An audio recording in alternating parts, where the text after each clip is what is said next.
John Brittas M പിയും നമ്മോടൊപ്പം തത്സമയം. ശ്രീ ജോൺ ബ്രിട്ടാസ്, ഇപ്പോൾ ആദിൽ പാലോട് ഞങ്ങളുടെ പ്രതിനിധി, ഈ പെൺകുട്ടികൾ 3 ആദിവാസി പെൺകുട്ടികൾ അവർ ഇപ്പോൾ CPI സംരക്ഷണയിലാണല്ലോ. അവർ കഴിയുന്ന ഇടത്തേക്ക് വാഹനത്തിൽ അതിദൂരം സഞ്ചരിച്ച് അവർക്കിടയിലേക്ക് ചെന്ന് അവരിൽ നിന്നും പ്രതികരണം ആരായുമ്പോൾ അവർ പറയുന്ന ഞെട്ടിക്കുന്ന കാര്യങ്ങൾ, റെയിൽവേ സ്റ്റേഷനിലെ ആ മുറിയിൽ നമ്മൾ കണ്ട ദൃശ്യങ്ങൾ പുറത്തുള്ള ഭീഷണിയാണല്ലോ. മുറിയിൽ ഇടച്ചിട്ട് ആ പെൺകുട്ടികളെ മർദ്ദിച്ചു, റേപ്പ് ചെയ്യുമെന്ന ഭീഷണിപ്പെടുത്തി, കൊല്ലുമെന്ന ഭീഷണിപ്പെടുത്തി. ഈ തരത്തിലുള്ള വലിയ ഭീഷണി അവിടെ ആ റെയിൽവേ സ്റ്റേഷനിലെ മുറിയിൽ നടന്നിരുന്നു. ശ്രീ ജോൺ ബ്രിട്ടാസ്,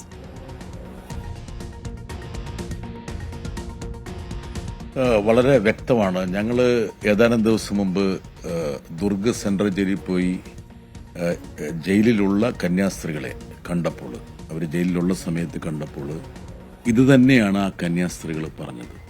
ജോസ് കെ മാണിയും സന്തോഷും ഞാനും കൂടി ഇതേക്കുറിച്ച് ഇതിൻ്റെ ഒരു ക്രോണോളജി ചോദിച്ചിരുന്നു.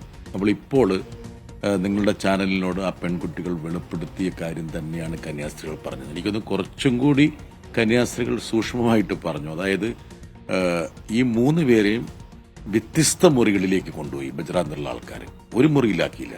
എന്നിട്ട് ഓരോരുത്തരെയും പ്രത്യേകം ചോദ്യം ചെയ്തു. അതായത് ബജ്രാന്തുള്ള ആൾക്കാർ, പോലീസല്ല. എന്നിട്ട് അവരെ അടിക്കുകയൊക്കെ ചെയ്യുന്നുണ്ട്, അവരുടെ മുടി പിടിച്ചു വലിക്കുന്നുണ്ട്, അവരെ ഭീഷണിപ്പെടുത്തുന്നുണ്ട്. മാത്രമല്ല കന്യാസ്ത്രീകൾക്കെതിരെ മൊഴി കൊടുക്കാൻ വേണ്ടി അവരെ നിർബന്ധിക്കുന്നുണ്ട്. അതിനിടയിൽ ഒരു പെൺകുട്ടി എങ്ങോട്ടാണ് പോകുന്നതെന്ന് ചോദിച്ചപ്പോൾ ആ പർട്ടിക്കുലർ, ഉദാഹരണം പറഞ്ഞാൽ ഈ 3 പെൺകുട്ടികളിൽ ഒരു പെൺകുട്ടി ജോലിക്ക് പോകുന്നത് ഷാഡോളിലേക്കാണ്, മധ്യപ്രദേശിൽ. രണ്ടാമത്തെ പെൺകുട്ടി പോകുന്നത് മധ്യപ്രദേശിലെ തന്നെ ഭോപ്പാലിലേക്കാണ്. 3ാമത്തെ പെൺകുട്ടിയാണ് യഥാർത്ഥത്തിൽ ആഗ്രയിലേക്ക് പോകുന്നത്. അപ്പോൾ ഈ ഒരു കന്യാസ്ത്രീ ഒരു പെൺകുട്ടിയെ കൊണ്ട് ഷാദോളിലേക്ക് പോകും, മറ്റേ കന്യാസ്ത്രീ ട്രെയിനിൽ കയറിയിട്ട് ഒരു കുട്ടിയെ ഭോപ്പാലിൽ അവരെ ഏൽപ്പിച്ചിട്ട് 3ാമത്തെ കുട്ടിയെ കൊണ്ട് ആഗ്രയിലേക്ക് പോകാമെന്നാണ് പ്ലാൻ ഇട്ടത്. അപ്പോൾ ഒരു കുട്ടിയോട് ഈ ഷാദോൾ എന്നുള്ള ജില്ലയിലെ ഒരു വിദൂര സ്ഥലത്തുള്ള ഒരു ഡിസ്പെൻസറിയുടെ പേര് പറയാൻ പറഞ്ഞപ്പോൾ ആ കുട്ടിക്ക് സ്വാഭാവികമായിട്ടും, ഇപ്പോൾ എനിക്ക് തന്നെ ആ പേര് ഓർമ്മ വരുന്നില്ല, ആ കുട്ടിക്ക് ആ പേര് പറയാൻ പറ്റാത്തപ്പോൾ ആ കുട്ടിയുടെ കവിളത്ത് ഒരു ആഞ്ഞടിച്ചു. അപ്പോൾ ഇപ്പോൾ ഈ കുട്ടികളുടെ മൊഴിയും ഞങ്ങൾ ഈ കന്യാസ്ത്രീകളിൽ നിന്ന് കേട്ട ആ വിവരണവും തമ്മിൽ വളരെ കറക്റ്റാണ്, ഒന്ന് തന്നെയാണ്. യഥാർത്ഥത്തിൽ ഒരു വ്യത്യാസവുമില്ല. ഈ കന്യാസ്ത്രീകൾക്ക് എന്താണ് പുറം ലോകത്ത് നടക്കുന്നതെന്ന് പോലും അറിയാത്ത സമയത്താണ് ഞങ്ങളുടെ അടുത്ത് ഈ കാര്യങ്ങളെല്ലാം പറഞ്ഞത്. അത് മാത്രമല്ല, ഒരു കുട്ടിയുടെ ബാഗ് പരിശോധിച്ചപ്പോൾ ഒരു ബൈബിൾ കണ്ടെത്തിയതാണ് ഇവരെ ഏറ്റവും കൂടുതൽ പ്രകോപിപ്പിച്ചത്. യഥാർത്ഥത്തിൽ ഈ കന്യാസ്ത്രീകൾ പറഞ്ഞൊരു കാര്യമുണ്ട്. ഈ 3 പെൺകുട്ടികളിൽ ഒരു കുട്ടിയുടെ സഹോദരി ആഗ്രയിൽ ഈ കന്യാസ്ത്രീയുടെ ഒപ്പം 5 വർഷം ജോലി ചെയ്തിരുന്നു. അപ്പോൾ ആ ബന്ധം വെച്ചിട്ടാണ് ഇവരെ കൂടി ജോലിക്കെടുക്കണമെന്ന് അഭ്യർത്ഥിച്ചത്. അത് മാത്രമല്ല, ഈ കണ്ണൂർ ജില്ലയിൽ ഉദയഗിരി എന്നുള്ള ആ കന്യാസ്ത്രീ നാരായൺപൂരിൽ ആരോഗ്യരംഗത്ത് ഇവർക്കെല്ലാം മരുന്ന് വിതരണവും കാര്യങ്ങളൊക്കെ നടത്തുന്ന രീതിയിൽ ഒരുപാട് വർഷം പ്രവർത്തിച്ചിരുന്നു. ആ ബന്ധം കൊണ്ടാണ് ഇവരെ എടുക്കണമെന്നുള്ള നിർബന്ധം വന്നപ്പോൾ.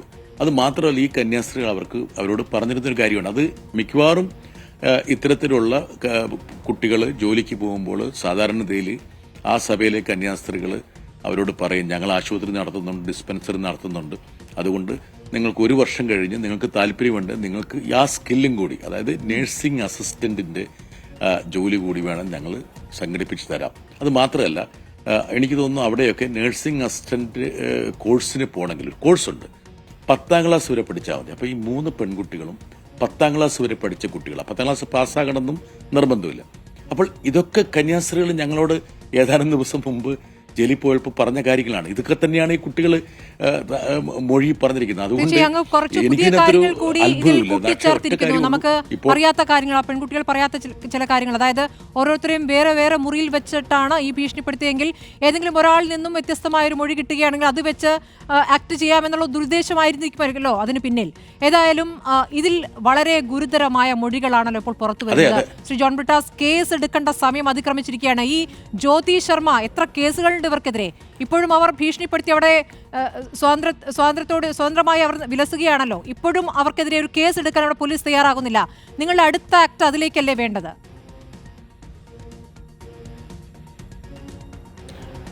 ഞങ്ങൾ അത് സംബന്ധിച്ച് നിരവധി ആൾക്കാരുടെ ഒപ്പുകൾ തേടുന്നുണ്ട്. അത് മാത്രമല്ല, ഈ പെൺകുട്ടികൾക്ക് കഴിഞ്ഞ ദിവസം പോലീസ് സ്റ്റേഷനിൽ പോയി FIR നൽകാനുള്ള ധൈര്യം കിട്ടിയത് തന്നെ ഞങ്ങളെപ്പോലുള്ള പൊതുപ്രവർത്തകർ അവിടെയുള്ള നാട്ടിലുള്ള ആൾക്കാരുമായി ബന്ധപ്പെട്ട് നിങ്ങൾക്കൊന്നും സംഭവിക്കില്ല എന്ന് ഉറപ്പ് നൽകിയതിന്റെ പശ്ചാത്തലത്തിലും ആ ഒരു സുരക്ഷാ കവചം ഒരുക്കുന്നതിന്റെ ഭാഗമായിട്ടാണ് ഞാൻ ഒരുപക്ഷെ കേരളത്തിൽ ഇരുന്നു കൊണ്ട് അവിടുത്തെ ഒരു സാഹചര്യം മനസ്സിലാകണമെന്നില്ല. അതായത് നാരായൺപൂർ എന്നുള്ള സ്ഥലത്തു നിന്നാണ് ഈ കുട്ടികൾ 2022-23 ഈ നാരായൺപൂരിൽ ഒരുപക്ഷെ ഉത്തരേന്ത്യയിലെ ഏറ്റവും വലിയ ഒരു ക്രൈസ്തവ വേട്ട നടന്ന സ്ഥലമാണ്. 100 കണക്കിന് ആദിവാസികളുടെ വീടുകൾ ഇവർ കത്തിച്ചാമ്പലാക്കി. അതും ഈ പറഞ്ഞ ബജ്റദളും BHPയും കൂടിയായിരുന്നു. മാത്രമല്ല അവിടെ ആ ട്രൈബൽ ബെൽറ്റിൽ ആരെങ്കിലും ഒരു ക്രൈസ്തവ വിഭാഗക്കാരുണ്ടെങ്കിൽ അവർ മരിച്ചു കഴിഞ്ഞാൽ അവർക്ക് അവരുടെ ഭൂമിയിൽ അവരെ സംസ്കരിക്കാൻ പോലും സമ്മതിച്ചില്ല. നിങ്ങൾ എവിടെയെങ്കിലും കൊണ്ടുപോയിക്കൊള്ളൂ എന്നുള്ളതാണ്. അവർക്ക് ഒരു സെമിത്തേരി ഇല്ല എങ്കിൽ അവർക്ക് അവരെ അടക്കാൻ പറ്റാത്ത അവസ്ഥയായി. അപ്പൊ സ്വന്തം മണ്ണിൽ തന്നെ ഒരാളെ സംസ്കരിക്കാൻ പോലും കഴിയാത്തൊരവസ്ഥ. അപ്പൊ അത്രയും കിരാതമായ ഒരു വേട്ട നടന്ന ഒരു ഭൂമിയിൽ നിന്നുള്ള കുട്ടികളായതുകൊണ്ട് തന്നെ സ്വാഭാവികമായിട്ടും വലിയ തോതിലുള്ള ഒരു പ്രചോദനം അതല്ലെങ്കിൽ ഒരു കവചം ഇവർക്ക് ഒരുക്കി കൊടുത്താൽ മാത്രമേ ഇവർക്ക് മുന്നോട്ട് പോകാൻ പറ്റുള്ളൂ. ഇപ്പൊ ഈ ജ്യോതി ശർമ്മയെ കുറിച്ച് ഞങ്ങളവിടെ അന്വേഷിച്ചപ്പോൾ ഞങ്ങളെ ഒരുപാട് പേര് കാണാൻ വന്നിരുന്നു. അതായത് ഇവര് സ്ഥിരം ഇതുപോലെ ഈ വേട്ടയ്ക്ക് വേണ്ടിയിട്ട് സംഘ് പരിവാർ നിയോഗിച്ചിട്ടുള്ള ആളാണ്. ഇവര് ആബ്സ്കോണ്ടിങ് ആണെന്ന് ഇവരെ കാണാനില്ലെന്നും പറഞ്ഞിട്ടാണ് പോലീസ് പലപ്പോഴും കോടതിയിൽ റിപ്പോർട്ട് ചെയ്യുന്നത്. ഇപ്പൊ ഇവർക്കെതിരെയുള്ള കേസുകളുടെ FIRകളും വിധികളും വിധിപ്പകർപ്പുകളും ഒക്കെ ഞങ്ങൾക്ക് കൈമാറിയിട്ടുണ്ട് അവര്. പക്ഷെ ഒരു പോലീസുകാരും തൊട്ടില്ല. എന്താ കാരണം?